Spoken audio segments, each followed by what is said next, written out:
Umalis nga pala kami ngayon at bumili kami ng lutong ulam na ningnang. Ningnang na tilapia at ningnang bangus. At dito nga kami pumunta, dinala namin sa farm. Buti na lang meron pa natirang bagoong ng MQ Kitchen. Ang sarap din kasing isawsaw sa bagoong tapos may suka. At tingnan nyo naman yung ginawa ng pinsan ko, parang may pa-feeding program. At ayan na nga mga Marikoy, gumawa ako ng sausawan. Pagkakita ko pa nga sa talbos na kamote, biglang tumulo yung wawa ko. Kaya agad-agad talbos ng kamote yung inulam ko. Surely kahit nga ito yung ulam ko, basta may kasamang bagoong ng MQ Kitchen, napakasarap na. Ito din pala yung unang beses na matitikman ni Jace yung bagoong ng MQ Kitchen. At dahil nga di sobrang alat, nagustuhan niya yung lasa. May padila-dila pa nga yan. Kaso kinuha ko din kagad sa kanya kasi bagoong pa rin yan. Bata pa lang siya, okay lang din naman makakain, wag lang sobra. At ang mga sumusunod na pangyayari mga Marikoy, umiyak siya ng bonggang-bongga. Alam nyo ba na sa halagang 262 pesos, pwede na kayong mag-reseller, kaya alam nyo na.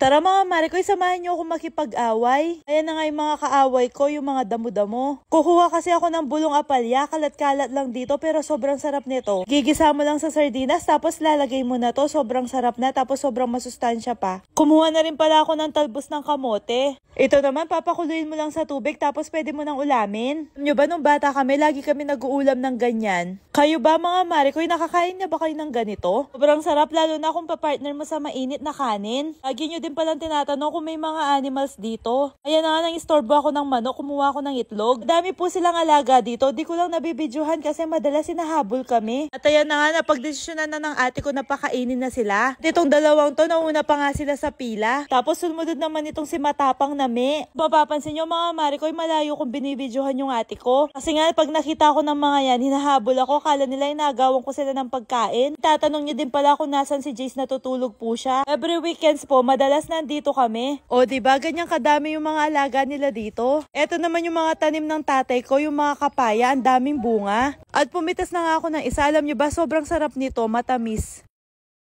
Sa mga nagtatanong po kung kumusta na si Jace, eto na po siya, marunong na siya magtabi ng kalat niya. Bigla pa nga akong natawa kasi napansin ko may laman yung bulsa niya. At yung mga Marikoy, di siya marunong umupo sa mga upuan. Ngayon basta makakita siya ng upuan, umuupo siya. Tapos marunong na din siya manggaya ng mga pinapanood niya. At ayan na nga yung run in place daw. Let's go run in place. Let's go and run. Ay, hindi ko alam. Basta yun. Hihirapan lang siya kasi yung nanay niya di marunong kumanta. Di rin siya marunong sumayaw. Pero mga Marikoy, alam nyo ba na mas naging active ngayon si Jace compare dati? Dati nga kahit yehey, di niya alam gawin.